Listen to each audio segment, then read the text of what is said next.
portion of the news brought to you by McDonald's. McDonald's, I'm loving it. Members of the Fort Charlotte branch of the PLP got together last night to chart the way forward following Dr. Andre Rollins' resignation from the party. Our Jared Higgs spoke to members after the meeting, where many expressed frustration. Paul Smith is a businessman and active member of the Fort Charlotte community. He's a PLP supporter who says he was instrumental in Rollins being elected to the constituency of Fort Charlotte. Looking back, he says he regrets that decision. He came, he was elected, people gave him a chance, and shortly after that, he just went missing. Smith and other members of the PLP Fort Charlotte branch gathered Thursday evening to address Rollins' resignation. Among them, Sam Carter and Christina Johnson also complained of Rollins' visibility within the community. He was not giving us any good representation here in Fort Charlotte, and we was very disappointed in him. He was all for himself. We haven't seen him in this constituency in over 2 years. So he wasn't here, we didn't see him, we couldn't get to meet with him. PLP Chairman Bradley Roberts and former Member of Parliament for Fort Charlotte Valentine Grimes were among the senior leadership represented. Reading from a prepared statement, Chairman of the Fort Charlotte PLP branch Donna Moxie wished Dr. Rollins well and said the organization harbors no ill feelings. Moxie went on to echo calls for a return of former MP Alfred Sayers. That there is no secret that the former Member of Parliament for Fort Charlotte, the Honorable Alfred Sayers, was an effective representative. Mr. Sayers expressed an interest in returning to frontline politics and will gladly be welcome. While speaking to reporters following his resignation, Rollins acknowledged that senior party members had advised that they wanted a member who would, quote, remain in the fold and not abandon the organization. However, Rollins says he didn't come to the organization to accept the status quo. Paul Smith believes that shouldn't have affected his rapport with the community.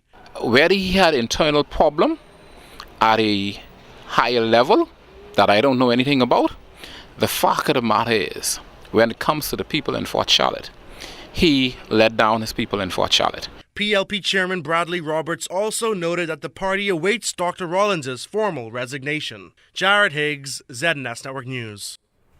The Bahamas' investment in national health insurance is said to be one of the most significant social welfare policies that will make a transformative impact on not only health but wider social and economic well-being. That according to Dr. Joanna Nurse, head of the Health and Education Unit for the Commonwealth Advisory Committee. She was a part of a panel discussion on universal health coverage at the Tourism Training Center on Friday. She says the country must take a balanced approach as to how universal health coverage is developed, noting that the system cannot rely only on hospitals.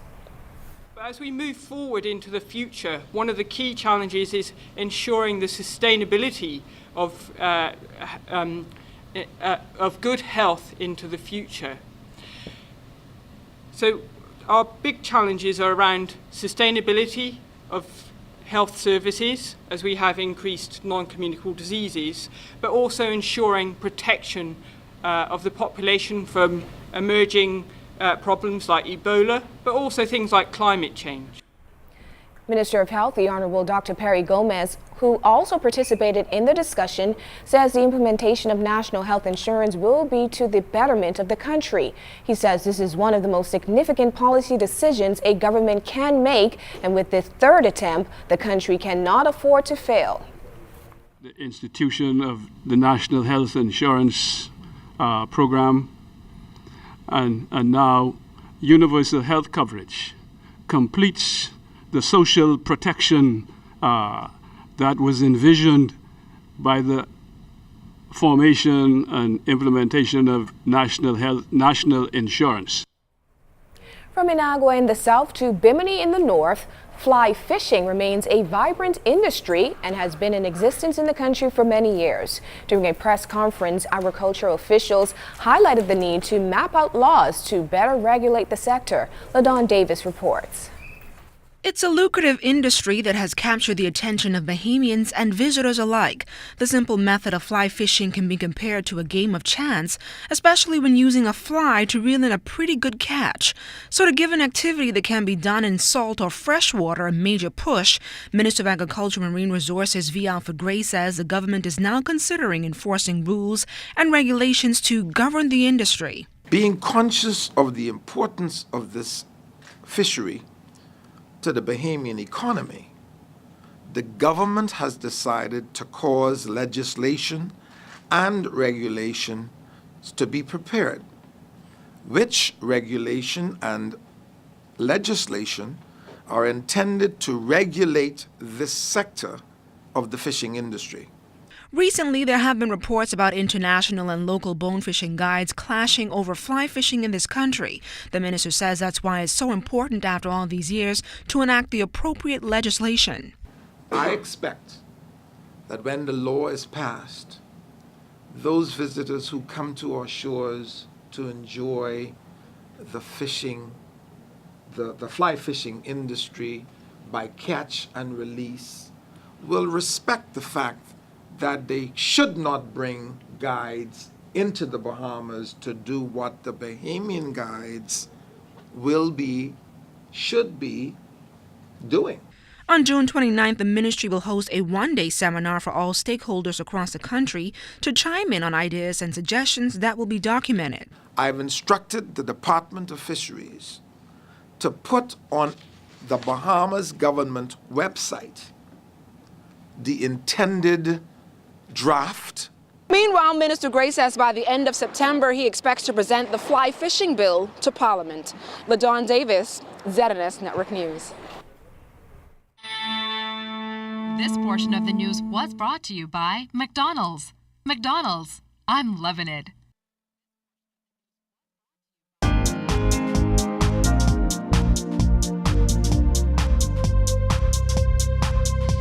This is your Royal Fidelity Business News. I'm C.S. Scatterly. Locals and visitors alike will double their pleasure this summer as tourism officials host two sizzling street festivals. On Saturday, July 4th, Bay Street will come alive with the Junkanoo Summer Festival. It's a festival of music, food, and culture that's set to take place every Saturday in July. All major Junkanoo groups are expected to participate. To close out the summer, the Ministry of Tourism will host Goombay every Friday in August at Pompey Square and Woods Rogers Wharf.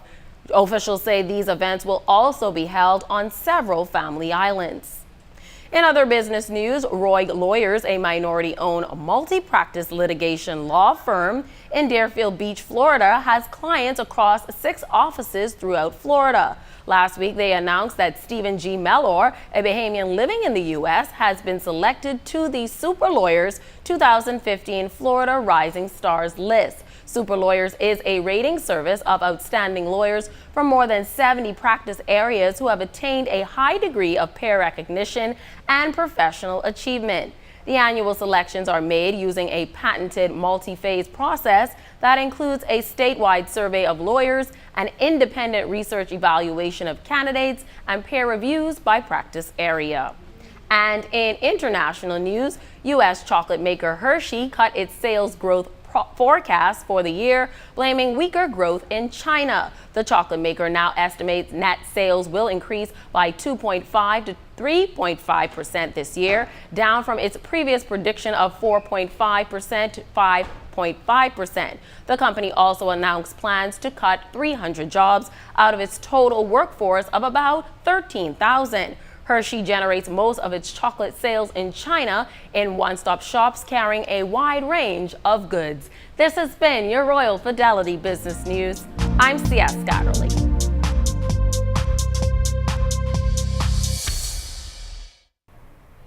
Red Cross officials highlighting the need to revisit security at the facility following a robbery there this week. Jimena Swain tells us more.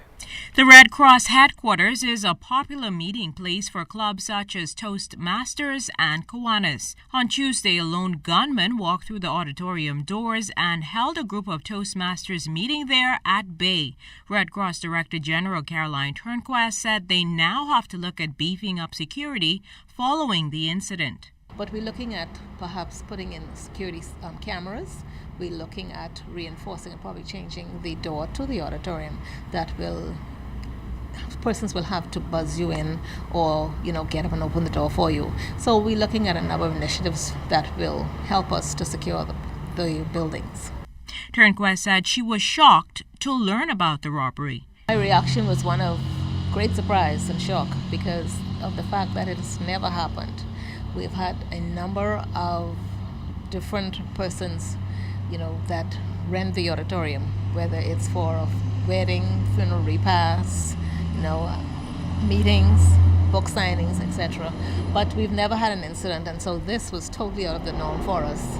And we trust and hope that this does not affect persons' decision to rent from us. But she assures the public that those who use the facilities are safe. To reassure persons that, that one incident was out of the norm, and we're hoping it doesn't happen again.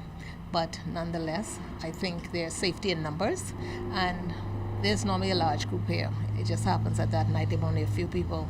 So perhaps the person was watching, and but we'd like to say, the Red Cross is a safe place to come and have your meetings. Now, this meeting space is also the home for Kiwanis Club of Nassau AM, where they hold meetings on Monday nights. That robbery unfolded on Tuesday night, and officials say they're a bit uneasy, but they too plan to implement security measures of their own moving forward. Jimenita Swain, ZNS Network News. Patrons of a number of Wendy's restaurants around the capital today got a pleasant surprise after their purchase. Officials from BTC were on hand to top up those customers with minutes to match the amount they spent. It's a part of a new campaign this summer. Additionally, BTC will match the amount of minutes that consumers use in the day and give them those minutes back free at night. Officials from BTC were also at the Paradise Island Bridge this morning to pay the tolls for those crossing the bridge. It's called Minute Match, and it's geared towards our prepaid customers. And what we're actually doing is we're matching our customers' talk time in the day, and we're giving them back all of those minutes at night. Our customers don't really have to do anything, so we're rewarding our customers for regular daytime activity. So once our customers talk from 7 a.m. in the morning to 7 p.m., we will actually accumulate the amount of talk time. The only thing that you're required to do is make a call from one BTC number to another BTC number, and that can be a BTC mobile or a BTC fixed line device. BTC are our partners in this promotion. We're happy to reward our customers for every dollar they spend. They're going to be able to get that money back in talk time. So it's just another great opportunity to show our customers that we care about them, that we understand the economic times, and that we're willing to give them something back. Well, as we've been telling you all week, Crab Fest in Andros was the place to be last weekend. Among those attending the cultural affair was PLP Chairman Bradley Roberts. He congratulated organizers for planning and staging the event within a short period of time. I'm very pleased and delighted. I am aware that they had some initial challenges, but the new committee that has been put in place has done a marvelous job, in my opinion. How important festivals like this is to the economy of this family island? I think very, very important, and particularly here for Andros, the administration has decided this term to do something significant for Andros, starting with the BAMSI project, and Andros is on the move once again.